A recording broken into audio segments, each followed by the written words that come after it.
ਗੁਰੂ ਗੋਬਿੰਦ ਸਿੰਘ ਮਹਾਰਾਜ ਜੀ ਦਾ ਅੱਜ ਜੋਤੀ ਜੋਤ ਦਿਵਸ ਹੈ। ਅਸੀਂ ਇਸ ਪਾਸੇ ਦੀ ਵਿਚਾਰ ਕਰਨੀ ਹੈ। ਸਤਿਗੁਰੂ ਗੁਰੂ ਗੋਬਿੰਦ ਸਿੰਘ ਮਹਾਰਾਜ ਜੀ ਦੇ ਜ਼ਿੰਦਗੀ ਦੇ ਜਿਹੜੇ ਅੰਤਿਮ ਸਾਲ ਨੇ, ਜਦੋਂ ਅਸੀਂ ਇਸ ਗੱਲ ਨੂੰ ਪੜ੍ਹਦੇ ਹਾਂ ਕਿ ਅਨੰਦਪੁਰ ਸਾਹਿਬ ਛੱਡਣ ਤੋਂ ਬਾਅਦ ਚਮਕੌਰ ਸਾਹਿਬ ਦੀ ਜੋ ਜੰਗ ਹੁੰਦੀ ਹੈ, ਉਹਦੇ ਤੋਂ ਬਾਅਦ ਮੁਕਤਸਰ ਦੀ ਜੰਗ ਹੁੰਦੀ ਹੈ। ਮੁਕਤਸਰ ਦੀ ਜੰਗ ਤੋਂ ਬਾਅਦ ਮਹਾਰਾਜ ਜੀ ਦਮਦਮਾ ਸਾਹਿਬ, ਸਾਬੋ ਕੀ ਤਲਵੰਡੀ, ਬਠਿੰਡੇ ਉੱਥੇ ਟਿਕ ਜਾਂਦੇ ਨੇ। ਹੁਣ ਇਹਦੇ ਵਿੱਚ ਇੱਕ ਘਟਨਾ ਦਾ ਜ਼ਿਕਰ ਆਉਂਦਾ ਹੈ, ਜਿਹੜਾ ਦੀਨੇ ਕਾਂਗੜ ਦੇ ਅਸਥਾਨ ਤੋਂ ਮਹਾਰਾਜ ਜੀ ਜ਼ਫਰਨਾਮਾ ਲਿਖਦੇ ਨੇ। ਔਰੰਗਜ਼ੇਬ ਨੂੰ ਚਿੱਠੀ ਲਿਖੀ ਜਾਂਦੀ ਹੈ। ਤੋ ਚਿੱਠੀ ਦੇ ਵਿੱਚ ਮਹਾਰਾਜ ਜੀ ਦੱਸਦੇ ਨੇ ਵੀ ਕਿੱਦਾਂ ਔਰੰਗਜ਼ੇਬ ਤੇਰੀਆਂ ਜਿਹੜੀਆਂ ਫੌਜਾਂ ਨੇ, ਤੇਰੇ ਜਿਹੜੇ ਕਮਾਂਡਰ ਨੇ, ਇਹਨਾਂ ਨੇ ਧੋਖਾ ਕੀਤਾ ਹੈ। ਕਸਮਾਂ ਖਾ ਕੇ ਤੇ ਇਹਨਾਂ ਕਸਮਾਂ ਤੋਂ ਮੁੱਕਰੇ ਨੇ ਇਹ ਤੇਰੇ ਜਿਹੜੇ ਕਮਾਂਡਰ ਨੇ, ਇਹਨਾਂ ਦੇ ਵਿੱਚ ਮੈਂ ਕੀ ਯਕੀਨ ਕਰ ਲਵਾਂ। ਤੇ ਇਸ ਕਰਕੇ ਕਿਉਂਕਿ ਔਰੰਗਜ਼ੇਬ ਦੇ ਵੱਲੋਂ ਇੱਕ ਫਰਮਾਨ ਪਹਿਲਾਂ ਵੀ ਸਤਿਗੁਰੂ ਦੇ ਲਈ ਆਇਆ ਹੋਇਆ ਸੀ, ਤੇ ਮਹਾਰਾਜ ਜੀ ਨੇ ਇਸ ਕਰਕੇ ਉਹਦਾ ਜਿਹੜਾ ਹੈ ਨਾ ਉਹ ਜਵਾਬ ਭੇਜਿਆ ਸੀ ਇਸ ਰੂਪ ਦੇ ਵਿੱਚ। ਜੋ ਕੁਝ ਸਾਡੇ ਵਿਚਾਰਵਾਨ ਨੇ ਉਹ ਇਸ ਗੱਲ ਨੂੰ ਮੰਨਦੇ ਨੇ ਵੀ ਮਹਾਰਾਜ ਨੇ ਜਵਾਬ ਭੇਜਿਆ ਹੈ। ਹੁਣ ਇਹ ਜਿਹੜੀ ਚਿੱਠੀ ਸੀ ਉਹ ਲੈ ਕੇ ਗਏ ਸੀ, ਇਹ ਜਿਹੜਾ ਜ਼ਫਰਨਾਮਾ ਹੈ, ਕਿਉਂਕਿ ਔਰੰਗਜ਼ੇਬ ਸਾਊਥ ਦੇ ਵਿੱਚ ਸੀ, ਦੱਖਣ ਦੇ ਵਿੱਚ ਸੀ, ਤੇ ਉੱਥੇ ਚਿੱਠੀ ਲੈ ਕੇ ਜਾਣੀ ਸੀ। ਮਹਾਰਾਜ ਨੇ ਕਿਸੇ ਹੋਰ ਬੰਦੇ ਦੇ ਹੱਥ ਨਹੀਂ ਭੇਜੀ, ਭਾਈ ਦਇਆ ਸਿੰਘ ਜਿਹੜੇ ਪੰਜ ਪਿਆਰੇ ਸੀ ਉਹਨਾਂ ਦੇ ਹੱਥ ਦੇ ਵਿੱਚ ਚਿੱਠੀ ਭੇਜੀ ਸੀ। ਨਾਲ ਹੋਰ ਜਿਹੜੇ ਮੁਖੀ ਸਿੱਖ ਸੀ ਉਹ ਨਾਲ ਭੇਜੇ ਨੇ, ਤੇ ਭਾਈ ਦਇਆ ਸਿੰਘ ਜਿਹੜੇ ਨੇ ਉਹ ਚਿੱਠੀ ਲੈ ਕੇ ਜਾਂਦੇ ਨੇ। ਭਾਈ ਦੇਸਾ ਸਿੰਘ ਦਾ ਨਾਮ ਆਉਂਦਾ ਹੈ। ਇਸ ਤਰੀਕੇ ਦੇ ਨਾਲ ਜਦੋਂ ਇਹ ਚਿੱਠੀ ਖੁਦ ਆਪਣੇ ਹੱਥੀਂ ਬਾਦਸ਼ਾਹ ਔਰੰਗਜ਼ੇਬ ਨੂੰ ਦੇਣੀ ਹੈ, ਤੇ ਕਿਉਂਕਿ ਅੱਜ ਕੱਲ੍ਹ ਤੇ ਸਾਡੇ ਕੋਲ ਬੜੀਆਂ ਕਮਾਲ ਦੀਆਂ ਸਹੂਲਤਾਂ ਨੇ, ਸਫ਼ਰ ਬੜੇ ਵਧੀਆ ਨੇ। ਜੇ ਹੁਣ ਅਸੀਂ ਵੇਖੀਏ ਹਜ਼ੂਰ ਸਾਹਿਬ ਜਾਣਾ ਹੋਵੇ ਤਾਂ ਸੌਖਾ ਹੈ ਜਾਣਾ, ਪਰ ਉਸ ਵੇਲੇ ਦੀ ਗੱਲ ਜੇ ਆਪਾਂ ਕਰੀਏ ਤੇ ਨਾ ਪੜ੍ਹਦਾ ਹੈ। ਤੇ ਉਹਦਾ ਜਿਹੜਾ ਜਵਾਬ ਅੱਗੋਂ ਇਹ ਆਉਂਦਾ ਹੈ, ਉਹ ਡਿਕਟੇਟ ਕਰਦਾ ਹੈ ਆਪਣੇ ਨਾਲ ਦੇ ਬੰਦੇ ਨੂੰ, ਚਿੱਠੀ ਲਿਖਦਾ ਹੈ। ਤੇ ਦਿੱਲੀ ਦੇ ਵਿੱਚ ਮੁਨੀਮ ਖਾਨ ਦੇ ਵੱਲ ਉਹ ਇੱਕ ਚਿੱਠੀ ਲਿਖਦਾ ਹੈ, ਹੁਕਮ ਲਿਖਦਾ ਹੈ, ਤੇ ਉਹਦੇ ਵਿੱਚ ਉਹ ਇਸ ਗੱਲ ਦਾ ਜ਼ਿਕਰ ਕਰਦਾ ਹੈ।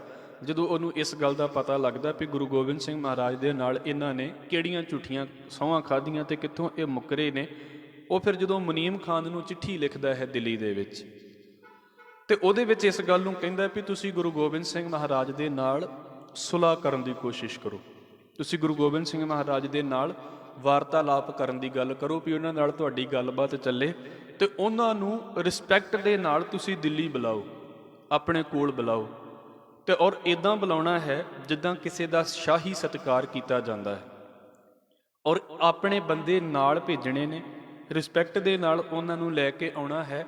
ਸਰਹੰਦ ਤੱਕ ਜਦੋਂ ਸਤਿਗੁਰੂ ਆ ਜਾਣਗੇ, ਅੱਗੇ ਤੁਹਾਡਾ ਸਪੈਸ਼ਲ ਗਾਈਡ ਉਹਨਾਂ ਦੇ ਨਾਲ ਹੋਣਾ ਚਾਹੀਦਾ ਹੈ, ਤੇ ਹਰ ਇੱਕ ਗੱਲ ਦਾ ਧਿਆਨ ਰੱਖਿਆ ਜਾਵੇ ਵੀ ਕਿਸੇ ਵੀ ਤਰੀਕੇ ਦੀ ਕੋਈ ਮਾੜੀ ਘਟਨਾ ਨਾ ਵਾਪਰੇ, ਇਸ ਗੱਲ ਦਾ ਧਿਆਨ ਤੁਸੀਂ ਰੱਖਣਾ ਹੈ। ਇਹ ਔਰੰਗਜ਼ੇਬ ਦੇ ਵੱਲੋਂ ਉਹਦਾ ਜਵਾਬ ਜਾ ਰਿਹਾ ਹੈ, ਜੋ ਮਹਾਰਾਜ ਨੇ ਚਿੱਠੀ ਲਿਖ ਕੇ ਭੇਜੀ ਹੈ, ਪਰ ਉਹ ਆਪਣੇ ਮਾਤਾ-ਪਿਤਾ ਨੂੰ ਇੱਧਰ ਜਵਾਬ ਭੇਜਦਾ ਹੈ। ਹੁਣ ਇੱਧਰੋਂ ਜਦੋਂ ਉਹ ਚਿੱਠੀ ਲੈ ਕੇ ਤੁਰਦੇ ਨੇ ਦੱਖਣ ਦੇ ਵੱਲੋਂ, ਜਿਹੜੇ ਔਰੰਗਜ਼ੇਬ ਦੇ ਬੰਦੇ ਨੇ ਉਹ ਮੁਨੀਮ ਖਾਨ ਦੇ ਵੱਲ ਤੁਰ ਪੈਂਦੇ ਨੇ। ਭਾਈ ਦਇਆ ਸਿੰਘ ਵਰਗੇ ਇਹ ਜਿਹੜੇ ਨੇ ਇਹ ਇੱਧਰ ਨੂੰ ਸਤਿਗੁਰੂ ਗੁਰੂ ਗੋਬਿੰਦ ਸਿੰਘ ਮਹਾਰਾਜ ਦੇ ਵੱਲ ਤੁਰ ਪੈਂਦੇ ਨੇ।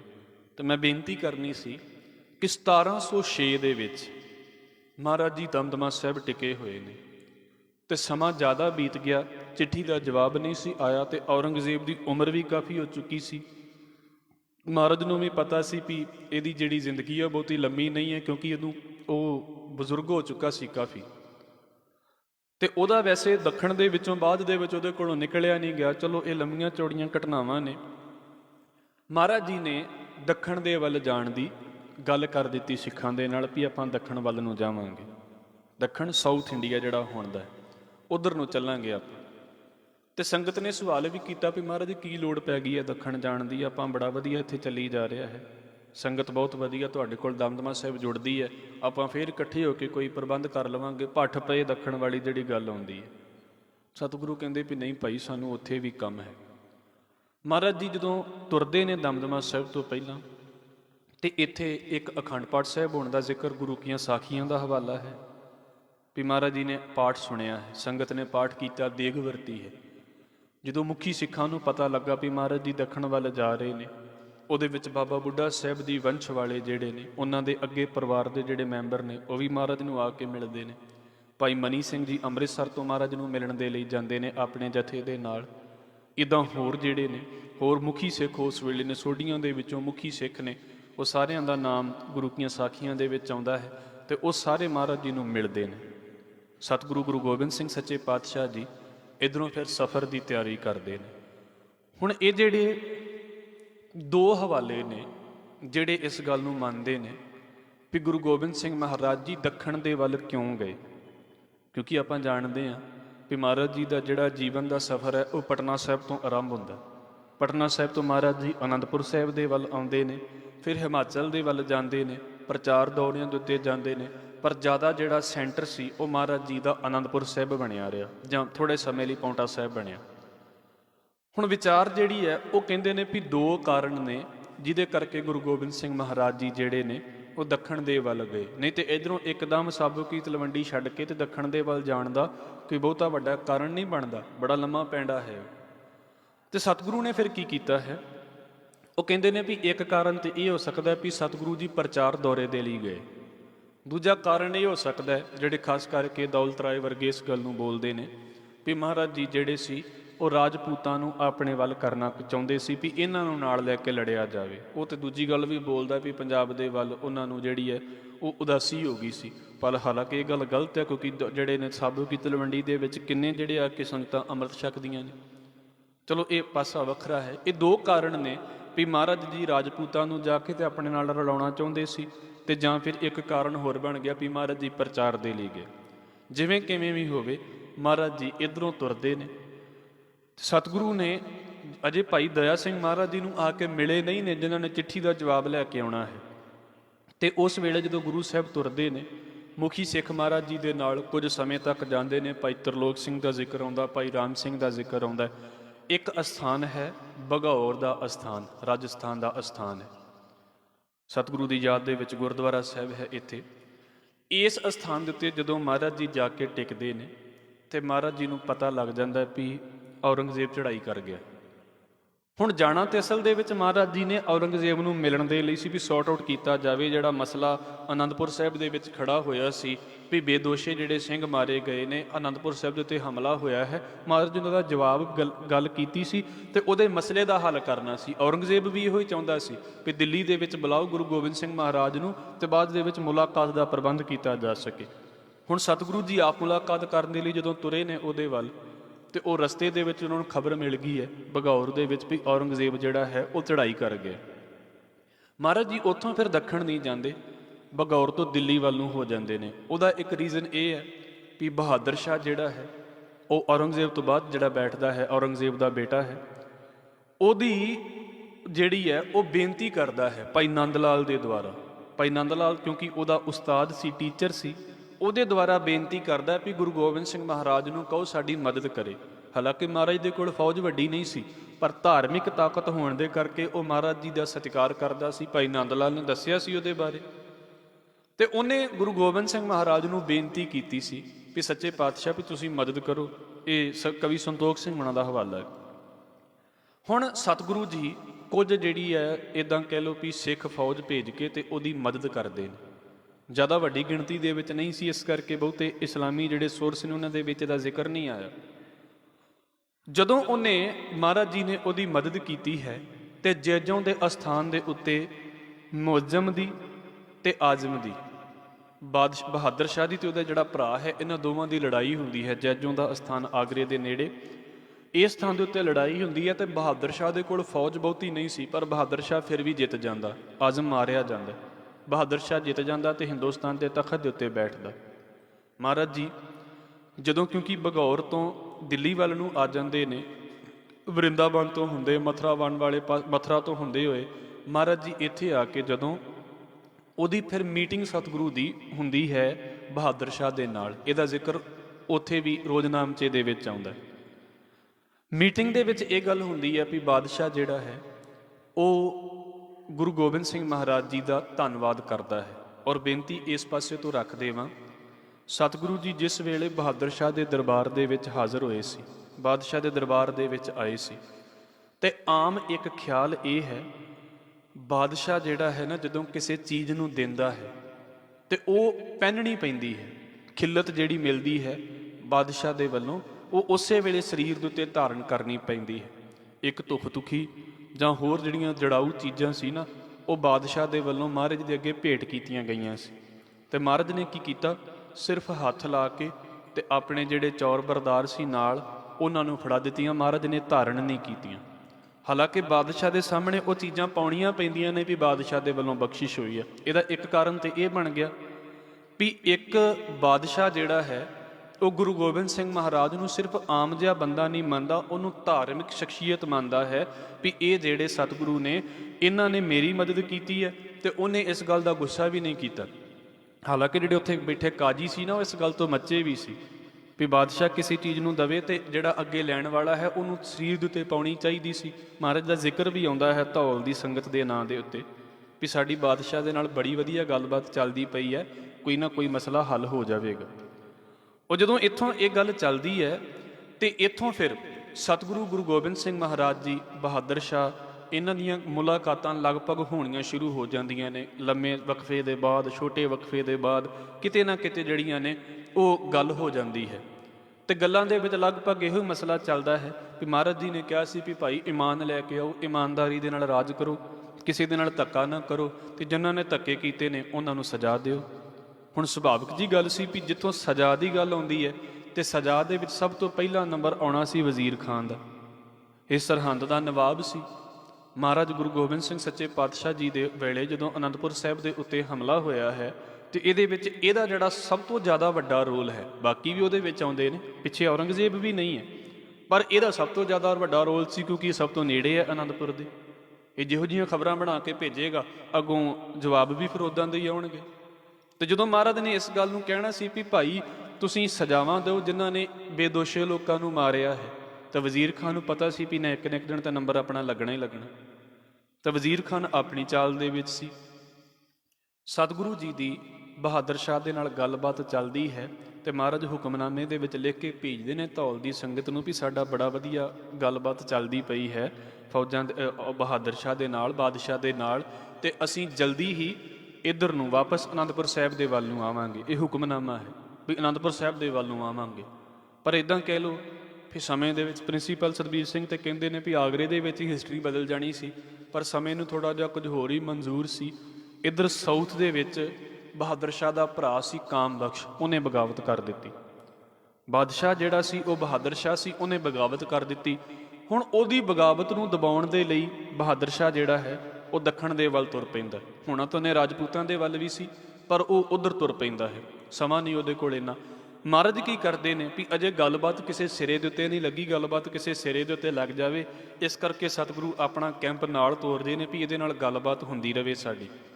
ਉਹ ਫਿਰ ਇੱਦਾਂ ਕਈ ਮੁਲਾਕਾਤਾਂ ਹੁੰਦੀਆਂ ਰਹਿੰਦੀਆਂ ਨੇ। ਤੇ ਜਿਹੜੇ ਖਾਸ ਕਰਕੇ ਇੱਕ ਅੰਗਰੇਜ਼ ਲਿਖਾਰੀ ਹੈ ਉਹਦਾ ਹਵਾਲਾ ਹੈ ਵੀ ਮਹਾਰਾਜ ਭਾਵੇਂ ਬਾਦਸ਼ਾਹ ਦੇ ਨਾਲ ਜਾਂਦੇ ਸੀ, ਗੱਲਾਂ ਬਾਤਾਂ ਵੀ ਹੁੰਦੀਆਂ ਸੀ, ਪਰ ਸਤਿਗੁਰੂ ਦਾ ਜਿਹੜਾ ਕੈਂਪ ਸੀ ਉਹ ਆਪਣਾ ਵੱਖਰਾ ਹੁੰਦਾ ਸੀ। ਮਹਾਰਾਜ ਉੱਥੇ ਵੀ ਇੱਦਾਂ ਹੀ ਵਿਚਰਦੇ ਸੀ ਵੀ ਜੇ ਕਿਤੇ ਆਮ ਸੰਗਤ ਨੇ ਆਉਣਾ ਹੈ ਤੇ ਆਮ ਸੰਗਤ ਆ ਕੇ ਮਹਾਰਾਜ ਦੇ ਦਰਸ਼ਨ ਕਰਦੀ ਸੀ ਤੇ ਦੀਵਾਨ ਲੱਗਦੇ ਹੁੰਦੇ ਸੀ। ਹੁਣ ਸਤਿਗੁਰੂ ਜੀ ਇੱਦਾਂ ਜਿਹੜਾ ਹੈ ਉਹ ਸਫ਼ਰ ਕਰਦਿਆਂ ਕਰਦਿਆਂ ਬੁਰਹਾਨਪੁਰ ਦੀ ਗੱਲ ਆਉਂਦੀ ਹੈ ਤੇ ਮਹਾਰਾਜ ਜੀ ਫਿਰ ਪਹੁੰਚ ਜਾਂਦੇ ਨੇ। ਜਦੋਂ ਅਸੀਂ ਗੱਲ ਕਰਦੇ ਹਾਂ ਬਾਬਾ ਬੰਦਾ ਸਿੰਘ ਬਹਾਦਰ, ਮਾਧੋ ਦਾਸ ਬੈਰਾਗੀ ਦਾ ਜ਼ਿਕਰ ਆਉਂਦਾ ਹੈ। ਇਹ ਘਟਨਾਵਾਂ ਇੱਦਾਂ ਨਿਕਲਦੀਆਂ ਰਹਿੰਦੀਆਂ ਨੇ। ਚਿਤੌੜ ਦੀ ਘਟਨਾ ਦਾ ਜ਼ਿਕਰ ਆਉਂਦਾ ਹੈ ਜਿਹਦੇ ਵਿੱਚ ਆਪਾਂ ਇਸ ਗੱਲ ਨੂੰ ਵੀ ਪੜ੍ਹਦੇ ਹਾਂ, ਭਾਈ ਮਾਨ ਸਿੰਘ ਦੀ ਚੜ੍ਹਾਈ ਕਰ ਜਾਣ ਦਾ ਜ਼ਿਕਰ ਆਉਂਦਾ ਹੈ ਕਿਉਂਕਿ ਉਹਨਾਂ ਦੀ ਝੜਪ ਹੋ ਜਾਂਦੀ ਹੈ। ਇਹ ਸਾਰੀਆਂ ਘਟਨਾਵਾਂ ਵੱਖਰੇ ਵੱਖਰੇ ਦਿਨਾਂ 'ਤੇ ਵਾਪਰਦੀਆਂ ਨੇ। ਹੁਣ ਉਸ ਥਾਂ ਦੇ ਉੱਤੇ ਪਹੁੰਚ ਕੇ ਜਿਹੜਾ ਬਹਾਦਰ ਸ਼ਾਹ ਹੈ, ਜਿਹੜਾ ਆਗਰੇ ਦੇ ਵਿੱਚ ਮਹਾਰਾਜ ਜੀ ਨੂੰ ਇਸ ਗੱਲ ਦੇ ਬਾਰੇ ਕਹਿੰਦਾ ਹੈ ਵੀ ਮੈਂ ਹਰ ਤਰੀਕੇ ਦੀ ਮਦਦ ਕਰਾਂਗਾ। ਔਰ ਇੱਕ ਲਿਖਤ 'ਤੇ ਇਹ ਵੀ ਕਹਿੰਦੀ ਹੈ, ਬਖਤਮਲ ਦਾ ਜੇ ਹਵਾਲਾ ਲਈਏ ਤੇ ਉਹ ਕਹਿੰਦੇ ਨੇ ਵੀ ਵਜ਼ੀਰ ਖਾਨ ਨੂੰ ਬਹਾਦਰ ਸ਼ਾਹ ਦੇ ਵੱਲੋਂ ਇਹ ਗੱਲ ਲਿਖ ਕੇ ਭੇਜ ਦਿੱਤੀ ਗਈ ਸੀ ਵੀ ਤੂੰ 300 ਰੁਪਈਆ ਜਿਹੜਾ ਹੈ ਉਹ ਰੋਜ਼ਾਨਾ ਅਨੰਦਪੁਰ ਸਾਹਿਬ ਦੇ ਵੱਲ ਭੇਜਣਾ ਹੈ, ਚਾਹੇ ਜੁਰਮਾਨੇ ਦੇ ਵਿੱਚ ਚਾਹੇ ਕਿਸੇ ਵੀ ਰੂਪ ਦੇ ਵਿੱਚ, ਵੀ ਤੂੰ ਇਹਨਾਂ ਨੂੰ ਇਸ ਪਾਸੇ ਤੋਂ ਭੇਜਣਾ ਹੈ। ਹੁਣ ਸਤਿਗੁਰੂ ਜੀ ਜਿਹੜਾ ਬਾਦਸ਼ਾਹ ਬਹਾਦਰ ਸ਼ਾਹ ਹੈ ਉਹ ਆਗਰੇ ਦੇ ਵਿੱਚ ਤੇ ਗੱਲ ਸੌਟ ਆਊਟ ਕਰਨ ਦੀ ਗੱਲ ਕਰਦਾ ਹੈ, ਪਰ ਉੱਧਰ ਜਾਂਦਾ ਹੈ ਬਗਾਵਤ ਦੇ ਵੱਲ ਉਹਦਾ ਧਿਆਨ ਹੋ ਜਾਂਦਾ ਹੈ। ਉਹ ਬਹੁਤਾ ਧਿਆਨ ਨਹੀਂ ਦਿੰਦਾ ਫਿਰ ਸਤਿਗੁਰੂ ਦੇ ਵੱਲ। ਜਾਂ ਇੱਦਾਂ ਕਹਿ ਲਓ ਵੀ ਉਹਦੇ ਉੱਤੇ ਬਾਕੀ ਚੀਜ਼ਾਂ ਦਾ ਪ੍ਰੈਸ਼ਰ ਇੰਨਾ ਜ਼ਿਆਦਾ ਹੈ ਵੀ ਉਹ ਜੇ ਬਗਾਵਤ ਕਰਦਾ ਹੈ ਤੇ ਉਹਦੇ ਜਿਹੜੇ ਨਾਲ ਦੇ ਬੰਦੇ ਨੇ ਉਹ ਫਿਰ ਉਹ ਵੀ ਉਹਦੇ ਅਗੇਂਸਟ ਚਲੇ ਜਾਂਦੇ ਨੇ ਵੀ ਤੂੰ ਦੀਨ ਦੇ ਬੰਦੇ ਛੱਡ ਕੇ ਦੂਜੇ ਪਾਸੇ ਜਾਣਾ, ਬਾਦਸ਼ਾਹ ਫਸ ਜਾਂਦਾ ਹੈ। ਬਹਾਦਰ ਸ਼ਾਹ ਨੇ ਇੱਦਾਂ ਕਹਿ ਲਓ ਵੀ ਗੱਲ ਸਮਾਂ ਟਪਾਉਣ ਦੀ ਗੱਲ ਕੀਤੀ ਹੈ, ਸਮਾਂ ਨਿਕਲਣ ਦੀ ਗੱਲ ਕੀਤੀ ਤੇ ਮਹਾਰਾਜ ਗੁਰੂ ਗੋਬਿੰਦ ਸਿੰਘ ਮਹਾਰਾਜ ਦੀ ਨੀਤ ਨੂੰ ਤਾੜ ਗਏ ਸੀ ਵੀ ਹੁਣ ਇਹਨੇ ਕੋਈ ਹੱਲ ਨਹੀਂ ਕਰਨਾ। ਸਤਿਗੁਰੂ ਜੀ ਨੇ ਕੀ ਕੀਤਾ, ਮਾਧੋ ਦਾਸ ਦੇ ਡੇਰੇ ਦੇ ਉੱਤੇ ਚਲੇ ਜਾਂਦੇ। ਹਾਲਾਂਕਿ ਇਹਨਾਂ ਦੇ ਵਿੱਚੋਂ ਇੱਕ ਘਟਨਾ ਦਾ ਹੋਰ ਜ਼ਿਕਰ ਆਉਂਦਾ ਹੈ ਜਿੱਥੇ ਜੈਤ ਰਾਮ ਦਾ ਜ਼ਿਕਰ ਆਉਂਦਾ ਹੈ। ਜੈਤ ਰਾਮ ਦੇ ਕੋਲ ਵੀ ਮਾਧੋ ਦਾਸ ਪਹਿਲਾਂ ਕਾਫੀ ਸਮਾਂ ਰਿਹਾ ਸੀ, ਪਰ ਜੈਤ ਰਾਮ ਨੇ ਵੀ ਮਹਾਰਾਜ ਨੂੰ ਕਿਹਾ ਸੀ ਵੀ ਸੱਚੇ ਪਾਤਸ਼ਾਹ ਦੇ ਕੋਲ ਨਾ ਜਾਇਓ। ਚਲੋ ਉਹ ਸਤਿਗੁਰੂ ਦੇ ਜੀਵਨ ਦਾ ਪਾਸਾ ਸੀ। ਮਹਾਰਾਜ ਕਹਿੰਦੇ ਤੁਸੀਂ ਰੋਕਦੇ ਪਏ ਜੇ ਫਿਰ ਤਾਂ ਆਪਾਂ ਜ਼ਰੂਰ ਜਾਵਾਂਗੇ, ਅਸੀਂ ਵੀ ਤੇ ਵੇਖੀਏ।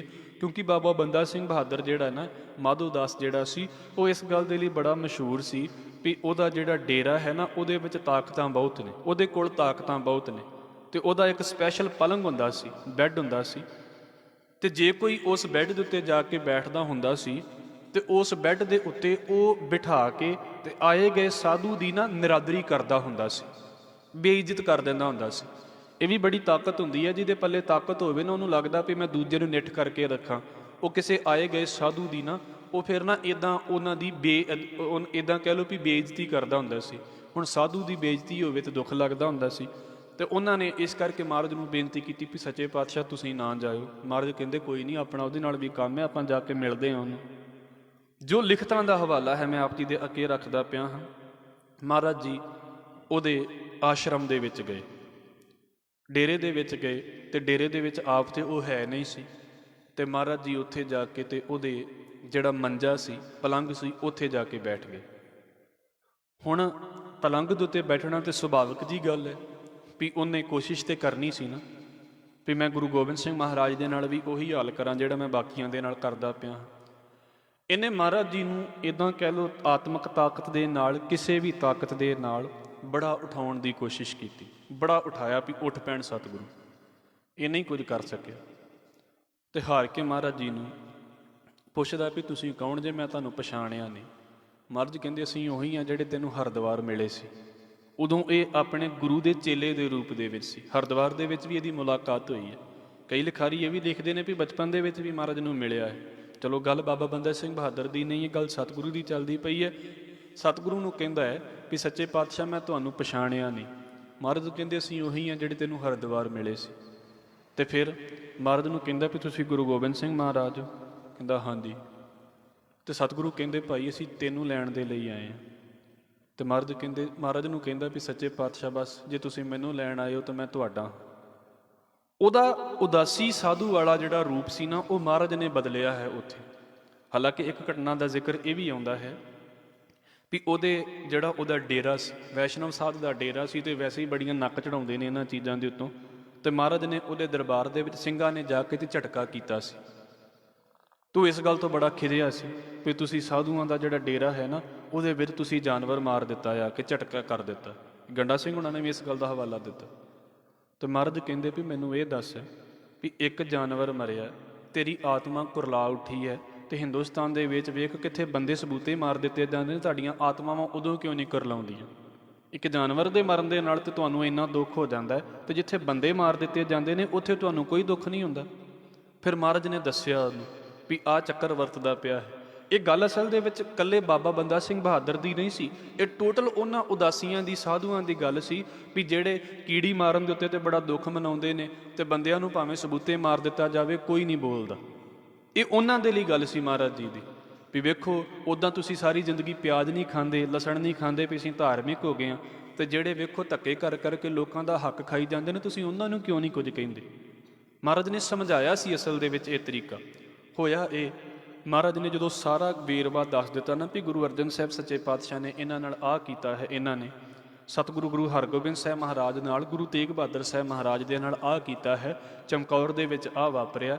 ਬਾਬਾ ਬੰਦਾ ਸਿੰਘ ਬਹਾਦਰ ਕਹਿੰਦਾ ਸੱਚੇ ਪਾਤਸ਼ਾਹ ਹੁਣ ਤੇਰਾ ਬੰਦਾ ਹਾਂ, ਜਿੱਦਾਂ ਚਲਾਉਣਾ ਚਾਹਵੇਂ ਤੂੰ ਚਲਾ ਸਕਦਾ ਹੈ। ਫਿਰ ਇੱਥੋਂ ਘਟਨਾ ਸ਼ੁਰੂ ਹੁੰਦੀ ਹੈ। ਮਹਾਰਾਜ ਜੀ ਬਾਬਾ ਬੰਦਾ ਸਿੰਘ ਬਹਾਦਰ ਨੂੰ ਅੰਮ੍ਰਿਤ ਛਕਾਉਂਦੇ ਨੇ। ਭਾਈ ਦਇਆ ਸਿੰਘ ਉਹਨਾਂ ਨੂੰ ਮਹਾਰਾਜ ਕਹਿੰਦੇ ਨੇ ਵੀ ਭਾਈ ਪਾਹੁਲ ਤਿਆਰ ਕਰੋ, ਇਹਨੂੰ ਸਿੰਘ ਸਜਾਉਣਾ ਹੈ। ਉੱਥੋਂ ਫਿਰ ਮਾਧੋ ਦਾਸ ਤੋਂ ਨਾਮ ਬਦਲ ਕੇ ਬਾਬਾ ਬੰਦਾ ਸਿੰਘ ਰੱਖਿਆ ਜਾਂਦਾ ਹੈ। ਗੁਰਬਖਸ਼ ਸਿੰਘ ਨਾਮ ਵੀ ਜ਼ਿਕਰ ਆਉਂਦਾ ਹੈ, ਪਰ ਮੈਂ ਇਸ ਕਰਕੇ ਬਾਬਾ ਬੰਦਾ ਸਿੰਘ ਵਰਤਿਆ ਹੈ ਕਿਉਂਕਿ ਉਹ ਜ਼ਿਆਦਾ ਮਸ਼ਹੂਰ ਹੈ ਅਤੇ ਮੈਂ ਇਹ ਨਾਮ ਇਸ ਕਰਕੇ ਲੈ ਰਿਹਾ ਹਾਂ। ਗੁਰਬਖਸ਼ ਸਿੰਘ ਨਾਮ ਵੀ ਆਉਂਦਾ ਹੈ ਉਹਨਾਂ ਦਾ। ਹੁਣ ਇੱਥੋਂ ਸਤਿਗੁਰੂ ਦੀ ਜਿਹੜੀ ਲਗਭਗ ਜਿਹੜੀ ਗੱਲਬਾਤ ਹੈ ਬਹਾਦਰ ਸ਼ਾਹ ਦੇ ਨਾਲ ਉਹ ਖਤਮ ਹੋ ਜਾਂਦੀ ਹੈ। ਥੋੜ੍ਹੀਆਂ ਬਹੁਤੀਆਂ ਚਿੱਠੀਆਂ ਪੱਤਰ ਜਾਂ ਇੱਧਰੋਂ ਉੱਧਰੋਂ ਸੁਨੇਹਾ ਆਉਂਦਾ ਰਹਿੰਦਾ ਹੈ। ਸਤਿਗੁਰੂ ਜੀ ਇਸ ਸਥਾਨ ਦੇ ਉੱਤੇ ਟਿਕਦੇ ਨੇ ਅਤੇ ਬਾਅਦ ਦੇ ਵਿੱਚ ਜਿਹੜੀ ਜ਼ਿੰਦਗੀ ਦੀ ਮਹਾਰਾਜ ਦੀ ਘਟਨਾ ਆਉਂਦੀ ਹੈ, ਇੱਥੇ ਵੀ ਇੱਕ ਘਟਨਾ ਦਾ ਜ਼ਿਕਰ ਆਉਂਦਾ ਵੀ ਮਹਾਰਾਜ ਜੀ ਨਾ ਬਹਾਦਰ ਸ਼ਾਹ ਗੁਰੂ ਸਤਿਗੁਰੂ ਦੇ ਕੋਲ ਆਉਂਦਾ ਅਤੇ ਗੁਰੂ ਸਾਹਿਬ ਨੂੰ ਨਾ ਇੱਕ ਨਗੀਨਾ ਭੇਟ ਕਰਦਾ ਅਤੇ ਸਤਿਗੁਰੂ ਜੀ ਕੀ ਕਰਦੇ ਨੇ, ਉਹ ਨਗੀਨਾ ਚੁੱਕ ਕੇ ਤੇ ਨਦੀ ਦੇ ਵਿੱਚ ਵਹਾ ਦਿੰਦੇ ਨੇ। ਉਹ ਬੜਾ ਹੈਰਾਨ ਹੁੰਦਾ ਵੀ ਇਹ ਕੀ ਬਣ ਗਿਆ, ਵੀ ਮੈਂ ਤਾਂ ਕੀਮਤੀ ਚੀਜ਼ ਭੇਟ ਕੀਤੀ ਅਤੇ ਮਹਾਰਾਜ ਨੇ ਨਦੀ 'ਚ ਸੁੱਟ ਦਿੱਤੀ। ਅਤੇ ਮਹਾਰਾਜ ਕਹਿੰਦੇ ਭਾਈ ਜੇ ਇੰਨੇ ਚਾਹੀਦੇ ਨੇ ਨਾ ਤੇ ਨਦੀ ਦੇ ਵਿੱਚ ਹੱਥ ਮਾਰ ਕੇ ਵੇਖ ਲਾ, ਤੈਨੂੰ ਇੱਦਾਂ ਦੇ ਕਈ ਮਿਲ ਜਾਣਗੇ। ਕਹਿਣ ਦਾ ਭਾਵ ਕੀ ਸੀ ਵੀ ਰਿੱਧੀਆਂ ਸਿੱਧੀਆਂ ਤੇ ਸਾਧੂ ਦੇ ਪਾਣੀ ਦੇ ਵਿੱਚ ਰੁੜਦੀਆਂ ਫਿਰਦੀਆਂ ਨੇ, ਇਹਨਾਂ ਚੀਜ਼ਾਂ ਦੀ ਸਾਧੂ ਨੂੰ ਕੀ ਲੋੜ ਹੈ, ਗੁਰੂ ਨੂੰ ਇਹਨਾਂ ਚੀਜ਼ਾਂ ਦੀ ਕੀ ਭੁੱਖ ਹੈ। ਹੁਣ ਇੱਥੋਂ ਜਿਹੜਾ ਡਾਇਲੋਗ ਹੈ ਉਹ ਲਗਭਗ ਖਤਮ ਹੋ ਜਾਂਦਾ ਹੈ। ਪਰ ਦੂਜੇ ਪਾਸੇ ਜਿਹੜੀ ਅਸੀਂ ਘਟਨਾ ਦਾ ਜ਼ਿਕਰ ਕੀਤਾ ਸੀ ਵਜ਼ੀਰ ਖਾਨ ਦਾ, ਵੀ ਵਜ਼ੀਰ ਖਾਨ ਨੂੰ ਪਤਾ ਸੀ ਵੀ ਜੇ ਬਾਦਸ਼ਾਹ ਜੀ ਤੇ ਗੁਰੂ ਗੋਬਿੰਦ ਸਿੰਘ ਮਹਾਰਾਜ ਦੀ ਗੱਲ ਕਿਸੇ ਨੇਪਰੇ ਚੜ੍ਹ ਗਈ, ਜੇ ਕੋਈ ਇਹਨਾਂ ਨੇ ਡਿਸੀਜ਼ਨ ਲੈ ਲਿਆ ਤਾਂ ਸਭ ਤੋਂ ਪਹਿਲਾਂ ਮੇਰੇ ਉੱਤੇ ਗਾਜ ਡਿੱਗਣੀ ਹੈ, ਸਭ ਤੋਂ ਪਹਿਲਾਂ ਮੈਨੂੰ ਸਜ਼ਾ ਮਿਲਦੀ ਹੈ, ਕਿਉਂਕਿ ਸਭ ਤੋਂ ਵੱਡਾ ਜਿਹੜਾ ਹੈ ਨਾ ਉਹ ਦੋਸ਼ੀ ਉਹਦੇ ਵਿੱਚ ਉਹਨੇ ਹੀ ਸਾਬਤ ਹੋਣਾ ਸੀ। ਬਾਕੀ ਵੀ ਹੋਣੇ ਸੀ ਪਰ ਸਭ ਤੋਂ ਉੱਤੇ ਇਹਨੇ ਆਉਣਾ ਸੀ। ਉਹਨੇ ਕੀ ਕੀਤਾ, ਉਹਨੇ ਜਿਹੜੇ ਨੇ ਪਠਾਨ ਨੇ ਹਮਲਾ ਤਾਂ ਉਹਨੇ ਪਹਿਲਾਂ ਵੀ ਕੋਸ਼ਿਸ਼ ਕੀਤੀ ਸੀ ਗੁਰੂ ਗੋਬਿੰਦ ਸਿੰਘ ਮਹਾਰਾਜ ਦੇ ਉੱਤੇ ਕਰਨ ਦੀ, ਪਰ ਉਹਨੇ ਜਿਹੜੇ 2 ਪਠਾਨ ਨੇ ਉਹ ਗੰਢ ਲਏ ਪੈਸੇ ਦੇ ਕੇ ਜਾਂ ਕਿਸੇ ਵੀ ਲਾਲਚ ਦੇ ਵਿੱਚ, ਕਿਸੇ ਵੀ ਰੂਪ ਦੇ ਵਿੱਚ। ਉਹ 2 ਪਠਾਨ ਜਿਹੜੇ ਸੀ ਉਹ ਆਪਣੇ ਨਾਲ ਤੋਰ ਲਏ ਅਤੇ ਇਹਨਾਂ ਦੇ ਵਿੱਚੋਂ ਇੱਕ ਦਾ ਨਾਮ ਸੀ ਜਮਸ਼ੈਦ ਖਾਨ ਅਤੇ ਗੁਲ ਖਾਨ, ਇਹ ਜ਼ਿਕਰ ਆਉਂਦਾ ਹੈ। ਇੱਥੋਂ ਜਿਹੜਾ ਫਿਰ ਅੱਗੇ ਘਟਨਾ ਵਾਪਰਦੀ ਹੈ ਵੀ ਇਹ ਮਹਾਰਾਜ ਜੀ ਦੇ ਮਹਿਲਾਂ ਨੂੰ ਪਹਿਲਾਂ ਦਿੱਲੀ ਮਿਲਦੇ ਨੇ, ਦਿੱਲੀ ਮਿਲਣ ਤੋਂ ਬਾਅਦ ਇਹ ਇੱਥੇ ਪਹੁੰਚਦੇ ਨੇ। ਹੁਣ ਹੋ ਸਕਦਾ ਹੈ ਵੀ ਇਹ ਸੰਗਤ ਦੇ ਵਿੱਚ ਰੋਜ਼ ਵੀ ਆਉਂਦੇ ਹੋਣ, ਇੱਦਾਂ ਤਾਂ ਨਹੀਂ ਹੈ ਵੀ ਕੋਈ ਸਿੱਧਾ ਆਵੇ ਅਤੇ ਮਹਾਰਾਜ ਜਿੱਥੇ ਸਪੈਸ਼ਲ ਆਰਾਮ ਕਰਦੇ ਨੇ ਉੱਥੇ ਆ ਕੇ ਕੋਈ ਪਹੁੰਚ ਜਾਵੇ, ਕਿਸੇ ਨੂੰ ਪਹੁੰਚਣ ਹੀ ਨਹੀਂ ਸੀ ਦਿੱਤਾ ਜਾਂਦਾ ਹੁੰਦਾ। ਇਹ ਹੋ ਸਕਦਾ ਹੈ ਭੇਦ ਪਾ ਕੇ ਰੋਜ਼ ਵੀ ਆਉਂਦੇ ਹੋਣ, ਇਹ ਕਿਆਸ ਨੇ ਸਿਰਫ ਇਸ ਗੱਲ ਦੇ। ਅਤੇ ਮਹਾਰਾਜ ਦੀ ਸੰਗਤ ਦੇ ਵਿੱਚ ਇਹ ਆਉਂਦੇ ਹੁੰਦੇ ਸੀ। ਅਤੇ ਇੱਕ ਦਿਨ ਦਾ ਸਮਾਂ ਕਹਿੰਦੇ, ਕਿਉਂਕਿ ਆਏ ਤਾਂ ਇਸੇ ਕੰਮ ਦੇ ਲਈ ਸੀ ਵੀ ਮਹਾਰਾਜ ਨੂੰ ਖਤਮ ਕਰਨਾ ਹੈ, ਇਹਨਾਂ ਨੇ ਆਏ ਇਸੇ ਕਰਕੇ ਸੀ, ਵਜ਼ੀਰ ਖਾਨ ਦੇ ਭੇਜੇ ਹੋਏ ਸੀ। ਉਹ ਜਦੋਂ ਸਤਿਗੁਰੂ ਜੀ ਸੋਦਰ ਦੇ ਪਾਠ ਤੋਂ ਬਾਅਦ, ਰਹਿ ਰਸ ਦੇ ਪਾਠ ਤੋਂ ਬਾਅਦ ਆਰਾਮ ਕਰਦੇ ਪਏ ਸੀ, ਬਾਕੀ ਸੰਗਤਾਂ ਵੀ ਆਰਾਮ ਕਰਦੀਆਂ ਪਈਆਂ ਸੀ, ਅਤੇ ਜਿਹੜਾ ਚੌਰ ਬਰਦਾਰ ਸੀ ਮਹਾਰਾਜ ਦਾ ਗੁਰੂ ਸਾਹਿਬ ਦੇ ਕੋਲ ਖੜਾ ਹੋਇਆ ਸੀ, ਉਹ ਕਿਸੇ ਕੰਮ ਲਈ ਗਿਆ। ਅਤੇ ਉਹਨੇ ਸਮੇਂ ਦੇ ਵਿੱਚ ਉਹ ਕਹਿੰਦੇ ਨੇ ਵੀ ਜਮਸ਼ੈਦ ਖਾਨ ਨੇ ਜਾਂ ਦੋਵਾਂ ਦੇ ਵਿੱਚੋਂ ਇੱਕ ਨੇ ਵੀ ਉਹ ਆਪਣੀ ਜਿਹੜੀ ਕਟਾਰ ਕੱਢ ਕੇ ਅਤੇ ਉਹ ਮਹਾਰਾਜ ਦਾ ਜਿਹੜਾ ਪੇਟ ਹੈ ਉਹਦੇ ਤੋਂ ਥੋੜ੍ਹੀ ਜਿਹੀ ਉੱਪਰ ਅਤੇ ਦਿਲ ਤੋਂ ਥੋੜ੍ਹਾ ਜਿਹਾ ਜਿਹੜਾ ਥੱਲੇ ਦਾ ਹਿੱਸਾ ਹੈ, ਇੱਥੇ ਮਹਾਰਾਜ ਜੀ ਦੇ ਉੱਤੇ ਵਾਰ ਕਰ ਦਿੱਤਾ ਹੈ ਉਹਨੇ, ਔਰ ਉਹ ਚੰਗੀ ਡੂੰਘੀ ਲੱਗੀ ਹੈ ਮਹਾਰਾਜ ਦੀ। ਜਦੋਂ ਅਸੀਂ ਇਸ ਗੱਲ ਦਾ ਜ਼ਿਕਰ ਵੀ ਪੜ੍ਹਦੇ ਹਾਂ ਵੀ ਮਹਾਰਾਜ ਦੀਆਂ ਜਿਹੜੀਆਂ ਅੰਤੜੀਆਂ ਸੀ, ਅੰਦਰੋਂ ਆਂਦਰਾਂ ਸੀ, ਉਹ ਨਾ ਉਹਦੇ ਕਰਕੇ ਨਜ਼ਰ ਆਉਂਦੀਆਂ ਸੀ, ਇੰਨਾ ਡੂੰਘਾ ਜ਼ਖਮ ਲੱਗਾ ਸੀ। ਪਰ ਇੱਦਾਂ ਕਹਿ ਲਓ ਵੀ ਰੱਬ ਦੀ ਬਖਸ਼ਿਸ਼ ਹੋ ਗਈ। ਜਿਸ ਵੇਲੇ ਉਹ ਹਮਲਾ ਕਰਦਾ ਹੈ ਅਤੇ ਮਹਾਰਾਜ ਜੀ ਜਦੋਂ ਦੁਬਾਰਾ ਅਟੈਕ ਉਹਦੇ ਉੱਤੇ ਕਰਦੇ ਨੇ, ਉਹਨੂੰ ਤਾਂ ਉੱਥੇ ਰੱਖ ਲੈਂਦੇ ਨੇ, ਉਹਦਾ ਤਾਂ ਉੱਥੇ ਖਤਮ ਹੋ ਜਾਂਦਾ ਕੰਮ। ਦੂਜਾ ਭੱਜਦਾ ਵੀ ਸ਼ਾਇਦ ਮੈਂ ਜਾਨ ਬਚਾ ਕੇ ਭੱਜ ਜਾਵਾਂ, ਉੱਧਰੋਂ ਰੌਲਾ ਪੈ ਜਾਂਦਾ, ਮਹਾਰਾਜ ਆਵਾਜ਼ ਦਿੰਦੇ ਨੇ ਸਿੰਘਾਂ ਨੂੰ, ਸਿੰਘ ਇਕੱਠੇ ਹੁੰਦੇ ਨੇ, ਭੱਜਦਾ ਜਾਂਦਾ ਅਤੇ ਉਹਨੂੰ ਵੀ ਉੱਥੇ ਖਤਮ ਕਰ ਦਿੱਤਾ ਜਾਂਦਾ। ਪਰ ਜਦੋਂ ਸਤਿਗੁਰੂ ਦੇ ਜ਼ਖਮ ਦੇ ਵੱਲ ਵੇਖਦੇ ਨੇ ਤਾਂ ਸਰੀਰ ਦੇ ਵਿੱਚੋਂ ਕਾਫੀ ਜਿਹੜਾ ਜ਼ਖਮ ਹੈ ਉਹ ਖੂਨ ਹੈ ਉਹ ਵਗ ਚੁੱਕਾ ਹੁੰਦਾ। ਉਸ ਸਮੇਂ ਦੇ ਉੱਤੇ ਮਹਾਰਾਜ ਜੀ ਦਾ ਜ਼ਖਮ ਜਿਹੜਾ ਹੈ ਨਾ ਉਹ ਸੀਤਾ ਜਾਂਦਾ ਹੈ।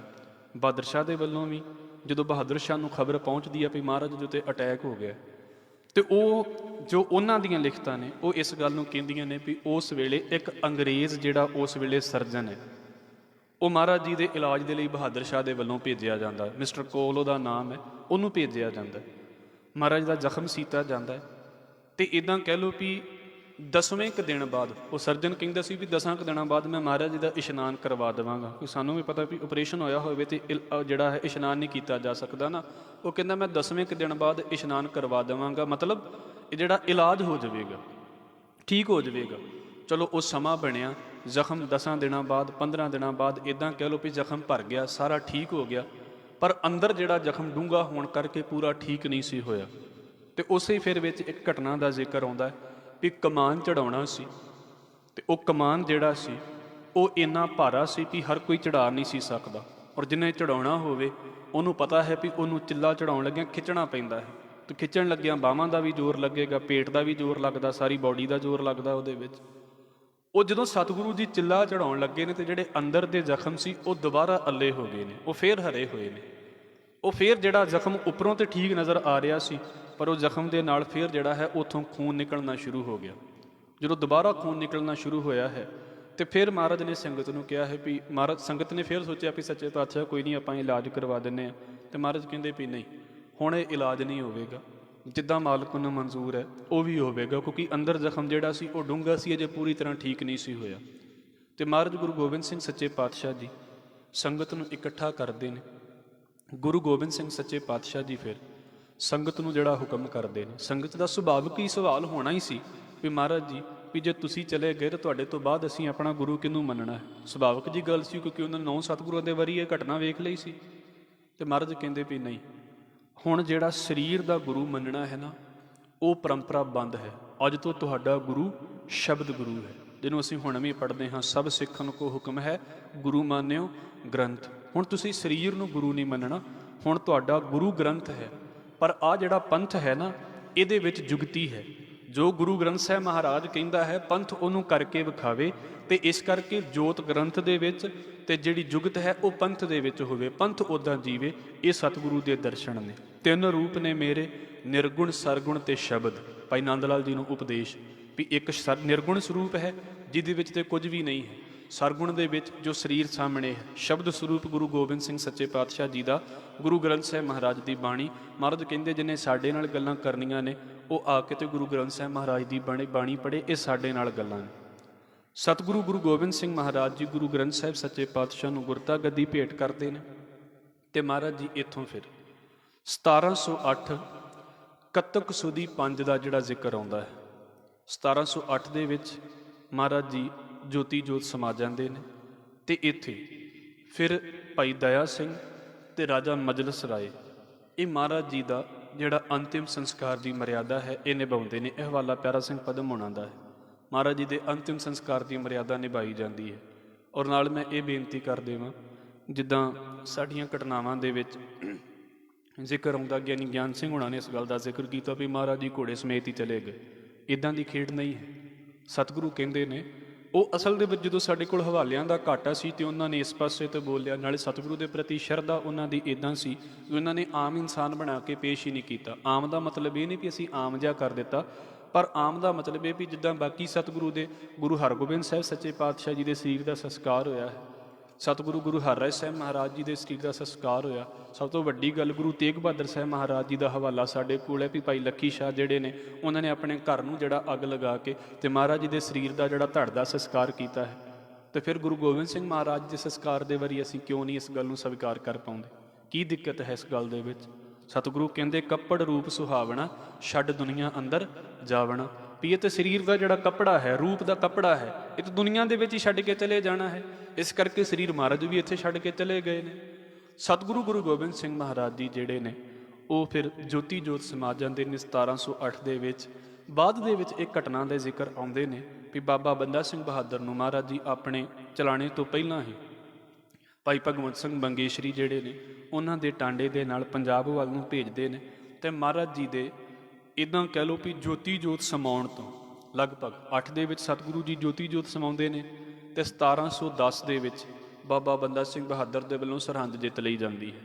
ਇਹ ਸਿਰਫ ਇਹ 1.5 ਸਾਲ ਦਾ ਸਮਾਂ ਬਣਦਾ ਹੈ ਬਾਬਾ ਬੰਦਾ ਸਿੰਘ ਬਹਾਦਰ ਦਾ ਦੱਖਣ ਦੇ ਵਿੱਚੋਂ ਆਉਣਾ ਤੇ ਆ ਕੇ ਤੇ ਸਰਹੰਦ ਜਿੱਤ ਲੈਣੀ। ਔਰ ਸਿਰਫ ਸਿੱਧੀ ਸਰਹੰਦ ਨਹੀਂ ਜਿੱਤੀ ਗਈ, ਉਹ ਇੱਥੋਂ ਬੜੇ ਪੜਾਅ ਜਿੱਤ ਕੇ, ਬੜੇ ਸ਼ਹਿਰ ਜਿੱਤ ਕੇ ਤੇ ਫਿਰ ਅੱਗੇ ਜਾ ਕੇ ਸਰਹੰਦ ਜਿੱਤੀ ਜਾਂਦੀ ਹੈ। ਇਸ ਕਰਕੇ ਬਾਬਾ ਬੰਦਾ ਸਿੰਘ ਬਹਾਦਰ ਨੂੰ ਮਹਾਰਾਜ ਨੇ ਤਿਆਰ ਕੀਤਾ ਸੀ।